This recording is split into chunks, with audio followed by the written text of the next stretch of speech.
greetings everyone. As John's mentioned, I'm from Barrack. I'm the co-founder and national chair of Barrack UK. I should also mention that I'm a vice president of the PCS as well, but I'm here today speaking as Barrack. And we were founded in 2010 because of the disproportionate impact that austerity was going to have on black workers, black service users and communities. And what we found is, as we've evolved since 2010, hand in hand with the disproportionate impact of austerity has come increased and deepened racism and injustice faced by black communities, migrant communities, refugees coming to the UK. And we find ourselves constantly reacting to racism as it occurs. And it's non-stop. And it's a fight and it's a struggle for families, for communities to keep their head above water, because of course we already faced racism, institutional racism, before austerity and cuts hit. So this is on top of the discrimination that we already faced in society, in provision of services, in education, in employment, in jobs, in appraisal, promotion, all of those things. And so one of the things I want to mention is that John McDonnell and Jeremy Corbyn have effectively provided the parliamentary arm of Barrack since it was founded. So anything we want put through Parliament, they will put it through Parliament. John always jokes, every time he chairs or hosts a Barrack meeting in Parliament, his joke is, I know what I'm good for, I'm here to put meeting rooms for Barrack and organisations like Barrack, because he will never turn us down, never say no. Whatever what it is that we want, he will be there and support us. The same with Jeremy. So I have to place on record our thanks to them for always being there, and being there when we, for grassroots activists, even on occasions when perhaps nobody else will think, what are they doing? How is this going to have any impact? We're too busy, we've got something else on. They always had time. Whether it was a meeting packed with thousands of people or a meeting with 10 people, they would be there on the platform and supporting us and on our demonstrations and protests and so on.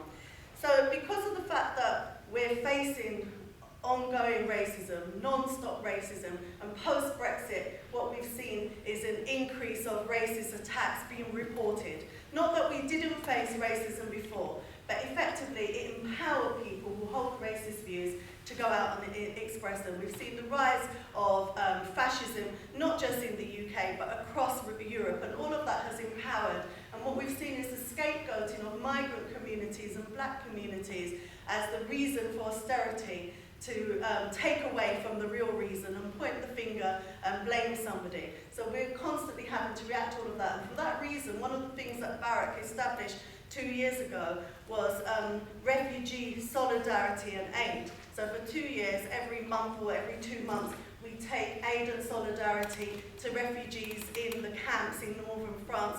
But we call it solidarity because it's not just about aid, it's about meeting people, connecting with them, finding out what their needs are. And actually, for those who get to the UK, we make sure we support them when they get here as well. So because of this non-stop having to respond to racism, last year we launched a 2025 vision for race equality.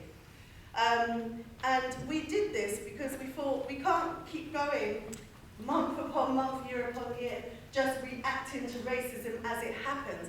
And it's exhausting when you're grassroots activists, you've got little resources, little people, you're trying to pull everything together. We survive off people power. So we needed something that would take us forward, not just be reacting to racism as it happens. And we launched our 2025 vision for race equality, which actually calls on politicians, towns, cities, communities, institutions, employers, business to sign up to this strategy. Because if it's going to work, everybody's got to sign up to it, to publish targets and to meet those targets year on, year out.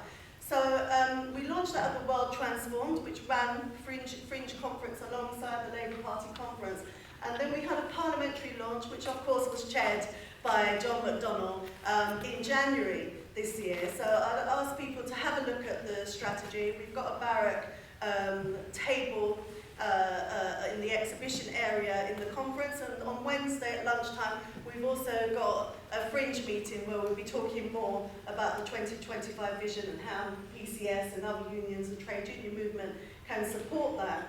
And today, black organisations, including Barrack, organisations like the Bunnymead Trust, Operation Black Vote, the Society of Black Lawyers, also launched a black manifesto for the election, which sets out what we think is needed in terms of addressing the onslaught of racism that we're facing. And if you look at the Labour manifesto, it's seeking to address all of the disproportionate impacts of austerity that are impacting on black communities and workers, halting cuts, investing in workers and education and welfare, saving the NHS, investing in services, our trade union rights. And it also seeks to restore the Equality and Human Rights Commission to what it's actually supposed to be there for in the first place. And it's not serving a community that it's supposed to. It's supposed to be there for equality, it's supposed to be there for human rights. Last year, the EHRC published a damning report on the state of racism in the UK in all aspects of life. But actually, the EHRC isn't resourced sufficiently to actually take on that racism and challenge it and address it. And as everyone here, I'm sure, will be aware, and you'll hear more during the week, our members at the EHRC were sacked by email. One of our members is here, Maurice Shaw, and so I'm sure you can speak to him after about what they're facing and what they're going through.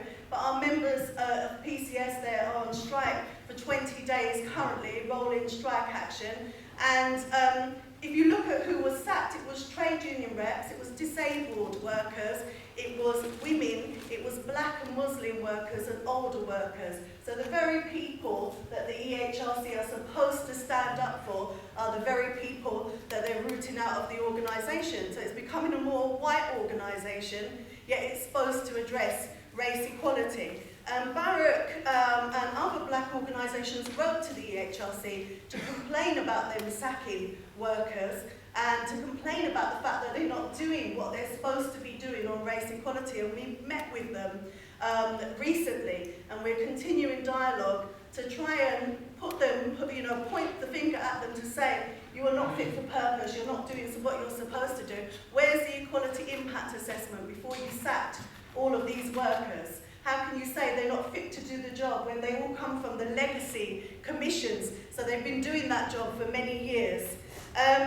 So I would urge you all to support the EHRC workers and to support the campaign to save the EHRC, because it impacts on all of us, all of our human rights. And when we achieve equality, it benefits everybody, not just those who face discrimination. It benefits all of us. So we need people to support organisations like Barrack, like DPAC and grassroots organisations, because it's not easy doing what we do. We need the support of trade unions, and I'm proud that PCS has always supported Barrack from the day we were established. It's affiliated to Barrack, and I think under Jeremy Corbyn and John McDonnell, we have a real chance of reversing the horrendous racism we're facing, because we're now in a situation where we pass to our children, if we continue with a Tory government, a worse future than was passed to my generation, by our parents who faced no dogs, no Irish, no blacks signs, which actually we've seen come back through the Immigration Act in the UK. So that racism can't continue. If for nobody else, for the next generation, we've got to make a stand. We've got to vote in a Labour government. And I want to end on a poem. I'm a spoken word artist, and it's a poem I wrote a few days ago about the elections and why we should vote and why we should vote Labour. And it's called If All the People Voted for the Many, Not the Few. And I haven't memorised it because I only wrote it a few days ago. So I'm going to read it. If all the people who didn't vote used their vote, they'd force politicians to sit up and take note. The number of young people who didn't vote at all outnumbered those voting last election in total. If all the people who said, I don't do politics, joined the all politicians are the same cynics, They could hold our political future in their hands and influence on June 8th what happens in these lands. If all those who said they like Jeremy Corbyn but they don't think he can win, so they won't be voting, used their vote and voted Labour, he would win. If all those who won't vote Labour because they don't like him voted on policies, not his personality, we could make stopping cuts a reality. We could save the NHS, reduce inequality, lift those struggling to survive out of poverty, end zero-hour contracts and earn a living wage, stop disadvantage based on gender, race and age, disability and sexual orientation, make a stand against exploitation or neglect of the most vulnerable people, build a society that's more just and equal, invest in social and affordable homes, get paid a living wage, not turn to payday loans, renationalise energy and Royal Mail, end the privatisation of buses and rail, reverse welfare reforms like the bedroom tax, and to university tuition fees, give the axe. Make education free, not a privilege for the rich. Kick draconian Tory policies in the ditch. Halt cuts to jobs, services and communities that are destroying lives made with impunity. Stop austerity measures that are ideological. Reject the myths and lies that they're economical. If all the people who, even though they know full well, these Tory cuts assign them to a living hell, but still in vox pops and polls when asked will say, I'm voting Tory because I like Theresa May, would see that's just like turkeys voting for Christmas. It makes no sense at all, it's just ridiculous. If all those who say they're voting for May because she's strong would realise you can be strong and wrong, that gentle and peaceful doesn't equal weak, that being real and caring doesn't make you a freak. If all the people voting on how you look, not what you do, looked at voting records rather than each leader's shoes, they'd see that Corbyn stood up for us from time, that for decades of time he's had your back and mine, in communities, not in just Parliament. He's meant what he said and said what he meant, joining rallies and vigils for justice and peace, stood on picket lines and protested on the streets.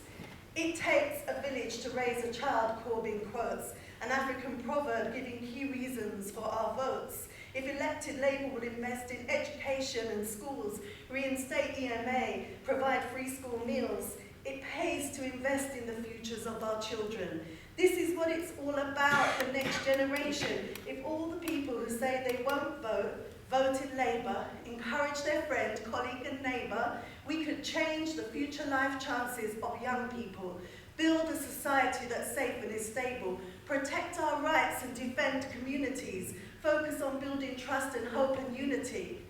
If all the people who say, I don't really know, take the time to read the Labour manifesto, the undecided could be the people who decide, and together with those who don't vote, turn the tide. If all those who don't decided now that they will, we could move forward rather than standing still. Just imagine how empowered we could be if we stopped thinking I and thought of we. If the don't vote became the people who do, if we voted for the many, not the few, if we acted as a majority, we could finally see an end to austerity. We could rise up out of poverty. We could achieve true equality if all the people voted for the many, not the few.